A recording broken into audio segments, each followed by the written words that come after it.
दोस्तों नमस्कार। भारत की राजनीति में विपक्ष इतना कमजोर कभी नहीं था, या फिर यह कहें कि भारत की राजनीति में कॉरपोरेट का पैसा और सरकार की आर्थिक नीतियां जो कॉरपोरेट के हक में जाती हो, इतनी मजबूत कभी नहीं थी। या फिर यह भी कह सकते हैं कि वाकई पहली बार भारत में विपक्ष के पास संसदीय चुनाव में जीत का कोई विजन बचा नहीं है और अपनी छोटी छोटी राजनीतिक जमीन बचाने की लड़ाई वो लड़ रहे हैं। और इस लड़ाई के दायरे में पैसा सबसे बड़ा हिस्सा बन चुका है और शायद चुनाव से हटकर कोई भी राजनीतिक दल कुछ दूसरा सोचने की स्थिति में है नहीं। यह बड़ी घालमेल सी परिस्थिति भारत की राजनीति में हो सकता है आपको दिखाई देने लगी हो, लेकिन दो सवालों का जवाब आज आप भी सोच कर दीजिए। कॉरपोरेट का पैसा कैसे बढ़ता है और इस देश में जो रेवड़ियां बांटी जाती है वो पैसा कहां से आता है? पहले सवाल का जवाब आप कहेंगे कि कॉरपोरेट का नेटवर्थ इस देश की जनता के द्वारा वसूली गई जो भी रकम होती है, वो जीएसटी के जरिए हो, वो अलग अलग प्रोडक्ट के जरिए हो, वो अलग अलग सेस लगाकर हो, या फिर इस देश के भीतर जो भी बिल आप चुकता करते हैं, चूंकि सब कुछ प्राइवेटाइजेशन की दिशा में बढ़ चुका है, तो ऐसे में लाभ प्राइवेट सेक्टर को ही होगा, जिस पर कॉरपोरेट का हक इस दौर में जमकर है। और दूसरा सवाल जो रेवड़ियों का है, जिसका जिक्र इस देश के तमाम विपक्ष में बैठे मुख्यमंत्री तक करते हैं। दिल्ली के ही मुख्यमंत्री अरविंद केजरीवाल, जिन्होंने रेवड़ियों की नींव डाली और उसके बाद एक बड़ी इमारत हर पॉलिटिकल पार्टी ने अपने अपने तरीके से खड़ी कर दी, उनका भी तर्क क्या है? उनका भी तर्क है कि चाहे आप ब्रिटेन चले जाइए, चाहे आप अमेरिका चले जाइए, चाहे कितने भी विकसित देशों का नाम वो लेते चले जाते हैं और फिर पूछते हैं कि जब इन जगहों पर सरकार मुफ्त में इलाज, मुफ्त में शिक्षा देती है तो हम क्यों नहीं दे सकते हैं? लेकिन उसके काउंटर में कोई यह सवाल उनसे करता नहीं है कि जिन विकसित देशों का नाम वो ले रहे हैं, वहां पर वह जो टैक्स पेयर है उसी का पैसा लेकर टैक्स पेयर के परिवारों को या टैक्स पेयर देने वालों को सुविधाएं दी जाती है। वहां पर टैक्स पेयर का पैसा डाइवर्ट नहीं किया जाता है। और जितनी बड़ी तादाद में भारत की जनसंख्या और उसके भीतर जो टैक्स नहीं देने वाले हैं, उस दिशा में सरकार ने कोई काम किया ही नहीं कि उन्हें रोजगार दिया जाए, उन्हें ही टैक्स के दायरे में लाया जाए, उस टैक्स के पैसे से इस देश में मुफ्त में शिक्षा दी जाए। ऐसा नहीं किया। यानी इन दो परिस्थितियों के बीच आज जब मौजूदा स्थिति में पार्लियामेंट चल नहीं रही है, विपक्ष में एकजुट हुआ इंडिया गठबंधन धराशायी होने की स्थिति में आकर खड़ा हो चला है।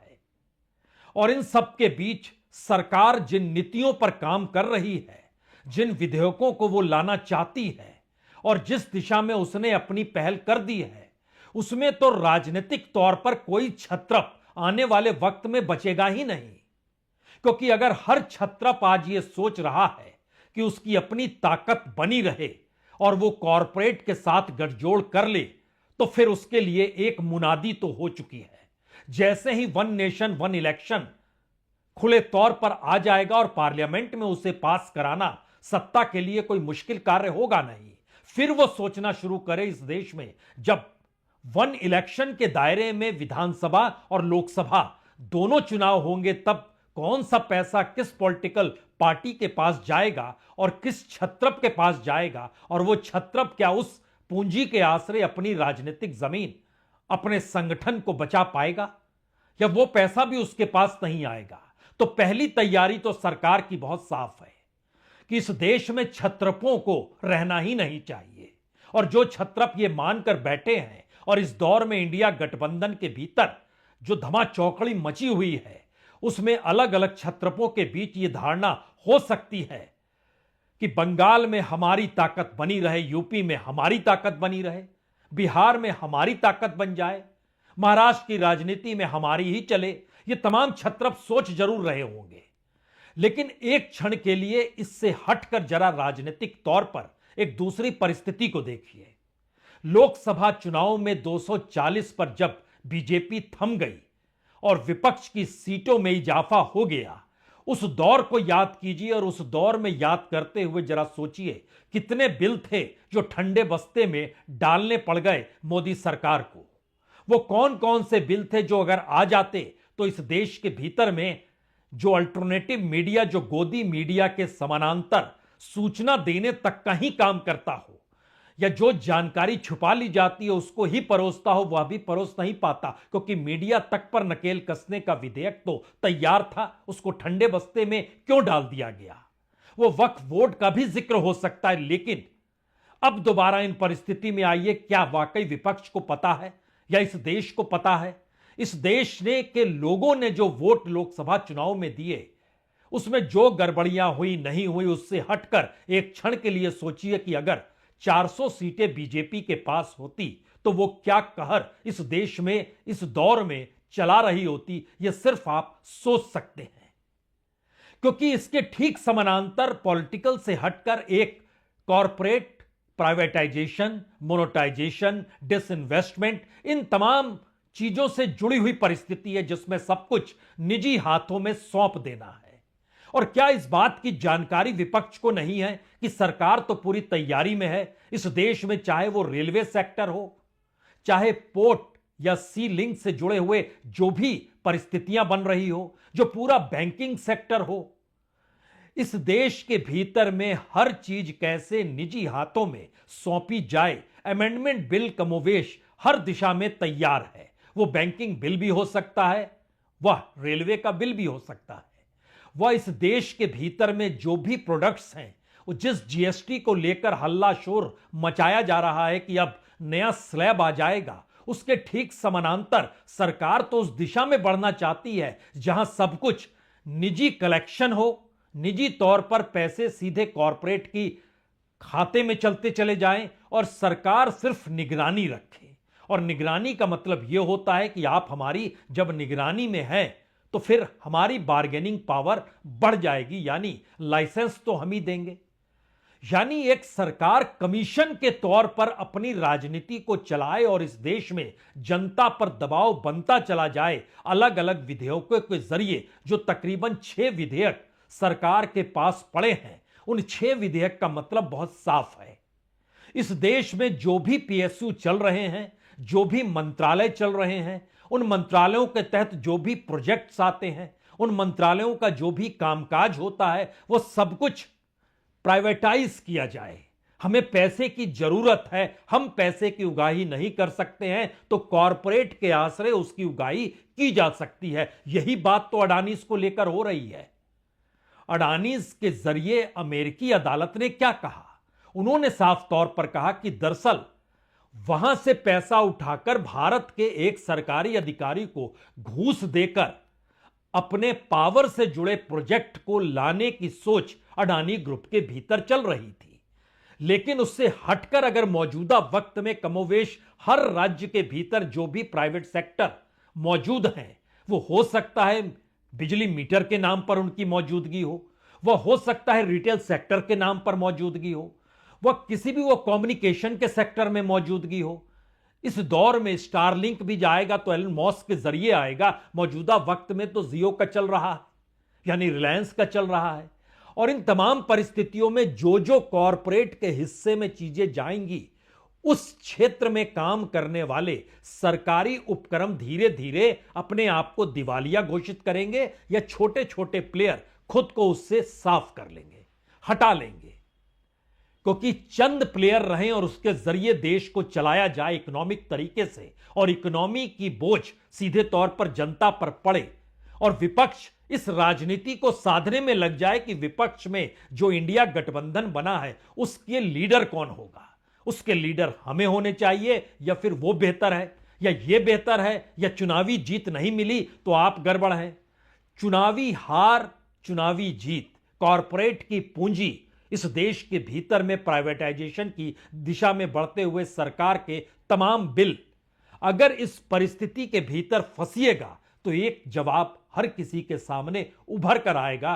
वाकई लोग समझ नहीं पाए, विपक्ष जान नहीं पाया और पार्लियामेंट के भीतर के शोर शराबे में ये बातें दबी की दबी रह गई कि दरअसल इस देश में जनता पर ही बोझ डालकर यह सरकार कॉरपोरेट और प्राइवेटाइजेशन की हथेली को भरती है और इस देश में टैक्स पेयर से पैसा निकालकर उसको पॉलिटिकल फंडिंग के तौर पर रेवड़ियों के भाव जो इस देश में गरीबों के बीच बांटा जाता है वो गरीबों की तादाद कैसे बढ़ा रहा है, यानी हम धीरे धीरे पीछे कैसे जा रहे हैं, इसकी जिम्मेदारी क्या विपक्ष नहीं लेगा? यह सवाल आज क्यों बड़ा है? पार्लियामेंट के भीतर होते हुए शोर की तस्वीर यह बहुत साफ बतलाती है कि सबकी निगाह में या कांग्रेस की निगाह में अडानी है।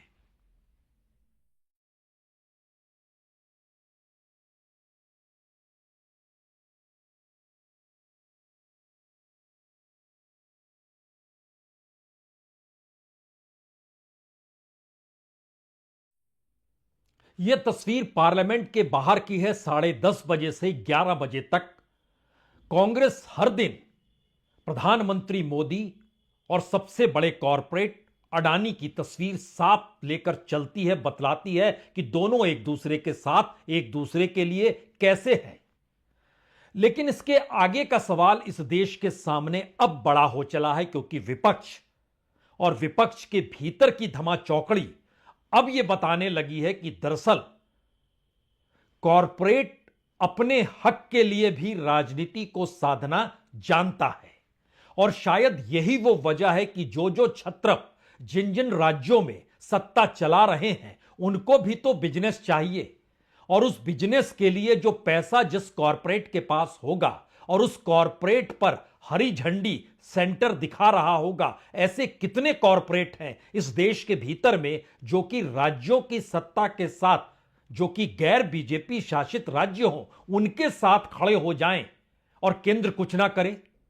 यानी राज्यों को भी जिस पूंजीपति, जिस बिजनेसमैन, जिस कॉरपोरेट से पैसा चाहिए उसके तार कहीं ना कहीं दिल्ली की सत्ता यानी मोदी की सत्ता के साथ जुड़े होंगे, तभी उनके हक में ये चीजें आएंगी। आप कहेंगे नहीं नहीं ऐसा नहीं है, तो हम आपको एक डाटा देते हैं।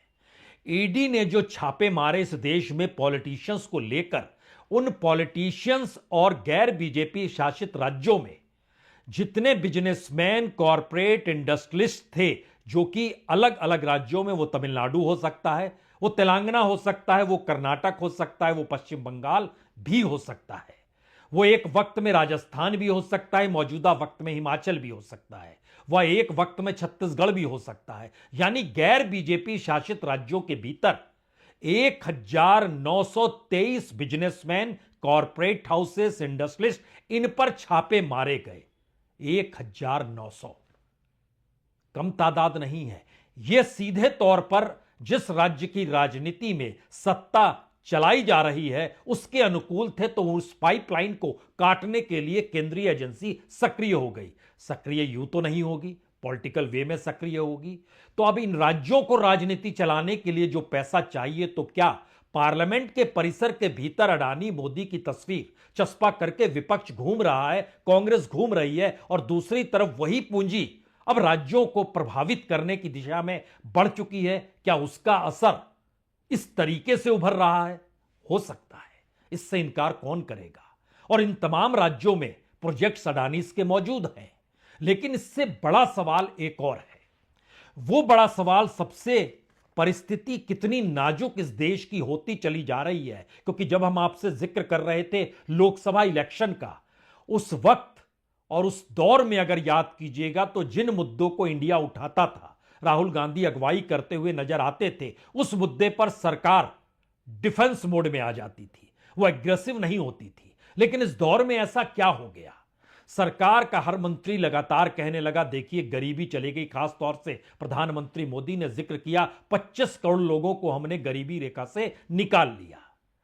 अब उसके भीतर का पहला सच किसानों के जरिए समझिए। पंजाब के भीतर 2018 में 11,81,000 किसान जो थे वह छोटे और सीमांत किसान थे, जिनकी तादाद बढ़कर 17 लाख हो गई, जो किसान सम्मान निधि लेने लग गए। हरियाणा के भीतर 9,66,000 थी, जो बढ़कर 18,62,000 हो गई। इसका आंकड़ा इसलिए मौजूद है क्योंकि बेनिफिशियरी जो थे सरकार के द्वारा किसान सम्मान निधि के छोटे और सीमांत किसान, उसकी संख्या कैसे बढ़ गई राज्य दर राज्य। उत्तर प्रदेश में 1,11,93,000 किसान थे जो छोटे और सीमांत थे, वो बढ़कर 2,45,56,000 हो गए। राजस्थान के भीतर 64,000 से बढ़कर 72,000 हो गए। मध्य प्रदेश में तो कमाल का इजाफा हुआ, 40-45 से बढ़ते बढ़ते 85,000, 90,000 तक पहुंच गए।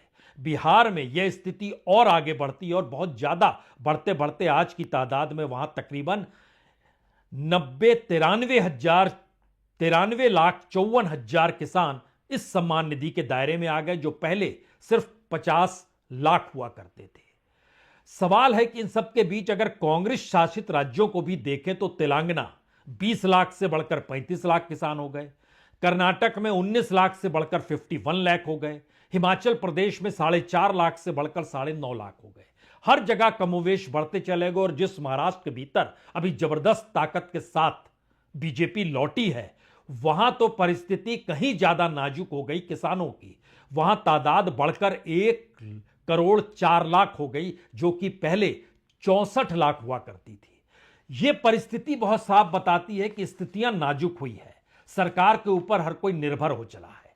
लेकिन हमने कहा इस दौर में जो अलग अलग बिल तैयार हो रहे हैं, उस बिल के जरिए यानी विधेयक के जरिए पार्लियामेंट में carriage of goods by sea bill भी लेकर आना है, यानी पोर्ट्स और सी को लेकर जो कोस्टल शिपिंग बिल है, जो कि 2 दिसंबर को इंट्रोड्यूस किया गया।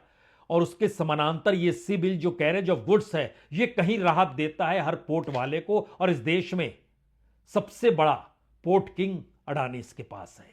ऑयल फील्ड में रेगुलेशन और उसके इंप्लीमेंटेशन पर अमेंडमेंट बिल लाया जाने वाला है, जो कि प्राइवेट सेक्टर के अनुकूल है।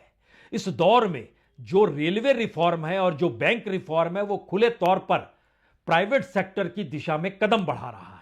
जो यहां तक कि इस देश में जो पेपर लीक का चक्कर चलता और नीट तक को लेकर आवाज इस देश में उठी, उस पर भी पब्लिक एग्जामिनेशन जो प्रिवेंशन एंड अनफेयर मींस को लेकर बिल लाने की तैयारी है, उसमें सरकार पुराने सारे दाग धोना चाहती है और चाहती है कि नए तरीके से जैसे नेशनल टैलेंट चल रहा था, उसी अंदाज में कुछ नई सोच के साथ चीजों को ले आए और बता दें कि देखिए सब ठीक हो गया।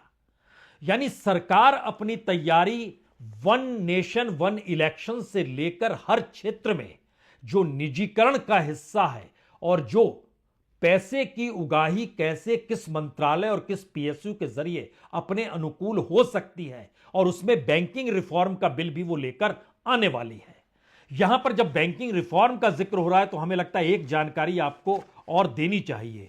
इस देश के भीतर में जो भी डिफॉल्टर्स होते हैं ना, जो बैंकों से कर्ज लेते हैं, उसका एक आंकड़ा हाल में सामने आया। जो टॉप 100 डिफॉल्टर्स हैं, उसमें 82 कंपनियों के मामले एनसीएलटी में चले गए, बाकी आईबीसी के पास चले गए। और उसमें नजर यह आया कि दरअसल 76% पैसा बैंकों का डूब गया, यानी तकरीबन 8,44,000 करोड़ में से 4,02,000 करोड़ रुपए एनपीए में तब्दील हो गया।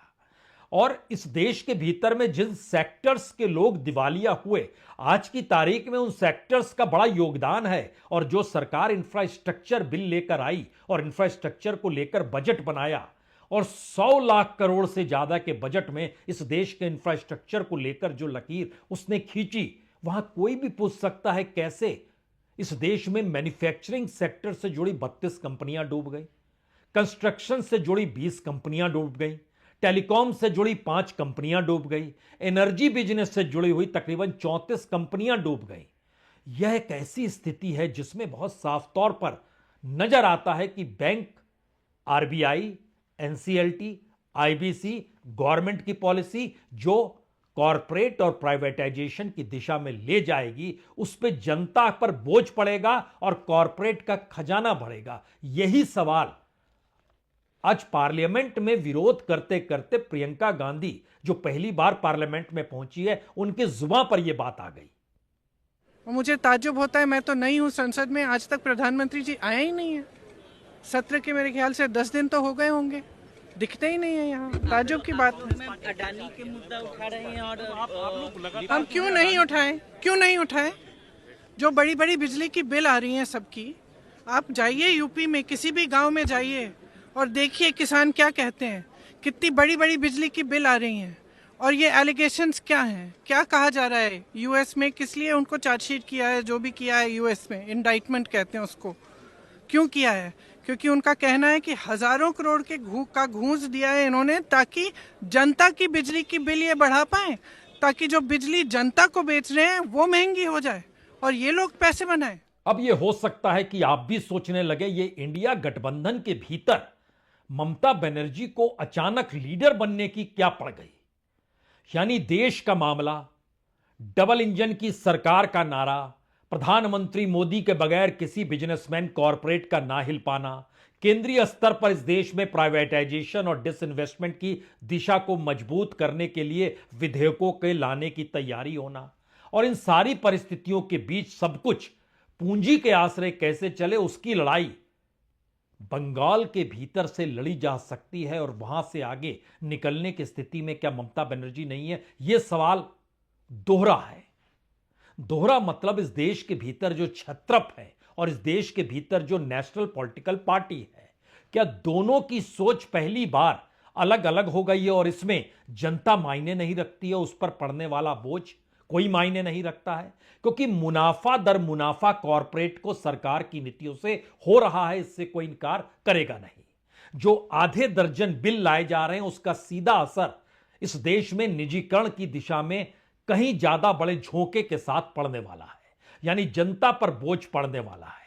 और यह भी एक सच है कि इस दौर में मीडिया कुछ दिखाएगा नहीं, क्योंकि मीडिया का सच भी अगर आप जानना चाहते हैं तो हाल ही में एक रिपोर्ट आई है पीडब्ल्यूसी की, उसने बताया है कि दुनिया भर में मीडिया नेगेटिव में जा रहा है। टेलीविजन -1.6% का ग्रोथ है ग्लोबल, प्रिंट मीडिया भी -2.6 के ग्रोथ है पूरे ग्लोबल में, लेकिन इंडिया में लाभ है।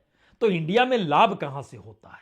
सीधे पॉलिटिकल नेक्सस के साथ और पॉलिटिकल सुर के साथ सुर मिलाकर जिस बात का जिक्र इस दौर में हो रहा है, या विपक्ष जिन मुद्दों को उठाए उसे आप दिखाइए ही नहीं, या विपक्ष के उन्हीं मुद्दों को दिखाइए जिससे सत्ता को लाभ मिलने लगे। और इसी दिशा में पूरे के पूरे मीडिया को कितना लाभ है? भारत में टेलीविजन 4.2% के ग्रोथ रेट पर है, प्रिंट 3.0% के ग्रोथ रेट पर है, और इन सब के बीच डिजिटल सबसे ज्यादा 15.6% के ग्रोथ पे है। और यह आप कल्पना कीजिए कि आज की तारीख में यानी 2023 तक का जो आखिरी आंकड़ा है वो बहुत साफ तौर पर बतलाता है कि लगभग 2,45,000 करोड़ की यह इंडस्ट्री है जो मीडिया और एंटरटेनमेंट की है, जो 2028 तक बढ़ते बढ़ते 3,65,000 करोड़ हो जाएगी। यानी यहां पैसा बढ़ रहा है। टेलीविजन 38,000 करोड़ का, प्रिंट 23,000 करोड़ का, डिजिटल बढ़ते बढ़ते उसको तो 85,000 करोड़ तक पहुंचना है, जो कि अभी 40, 41, 42,000 करोड़ के बीच में है। वो डबल हो जाएगा। यानी सूचना देने के तरीके और सरकार का उनसे कामकाज लेना, और इस दौर में मीडिया पूरे तरीके से कॉरपोरेट के हाथ में चले जाना, क्योंकि मालिकान कॉरपोरेट वाले ही हैं और कॉरपोरेट के अनुकूल सरकार है। सरकार नई बिल ला रही है प्राइवेटाइजेशन को उड़ान देने के लिए, क्योंकि अलग अलग मंत्रालयों का जो टारगेट था वो अगले साल पूरा होने वाला है। तकरीबन 6 लाख करोड़ का जो टारगेट लिया गया था प्राइवेटाइजेशन या मोनेटाइजेशन को लेकर, वो जब पूरा होगा तो 2025 यानी अगले साल से, और इस सत्र में भी कुछ विधेयक रखने की तैयारी है और कुछ बजट सत्र में रख दिया जाएगा, यह मानकर चला जा रहा है। यानी कमोवेश हर क्षेत्र में जनता पर दबाव बढ़ने वाला है। सवाल तो जीएसटी की लड़ाई लड़ने का था, लेकिन यहां तो हर चीज का दबाव जनता पर पड़ने वाला है, क्योंकि सरकार के पास कोई ऐसी पॉलिसी है नहीं कि इस देश में हर व्यक्ति को काम मिल जाए, हर व्यक्ति टैक्स पेयर हो जाए। बिल्कुल नहीं। सरकार एक ऐसे वेलफेयर स्टेट की कल्पना कर रही है जिस वेलफेयर स्टेट में कॉरपोरेट के पास भरपूर धन हो, उस भरपूर धन में से पॉलिटिकल जीत के लिए उसके पास एक पॉलिटिकल पैसा हो, उस पॉलिटिकल पैसे के आश्रय इस देश में जो इकोनॉमिक पॉलिसी बनाए उसमें 80, 81, 85 करोड़ लोगों की जो तादाद अभी है, जब तक जनगणना हुई नहीं है, ये तो 11 की स्थिति को हम लोग आगे बढ़ाते चले जा रहे हैं। जब 2024, 25, 26 से मान लीजिए जनगणना सामने आएगी तो 100 करोड़ से ज्यादा लोग मुफ्त पर जाकर टिके होंगे। इस परिस्थिति में देश जब खड़ा होगा तो ऐसे में दो सवाल आखिर के सबसे महत्वपूर्ण हैं। क्या पहली बार विपक्ष में हर राजनीतिक दल आखिरी सांसें ले रहा है? वो समझ नहीं पा रहा है कि एकजुटता का मतलब क्या होता है, और वो लड़ाई सिर्फ इसलिए लड़ रहा है क्योंकि उसकी अपनी राजनीतिक जमीन बची रह जाए।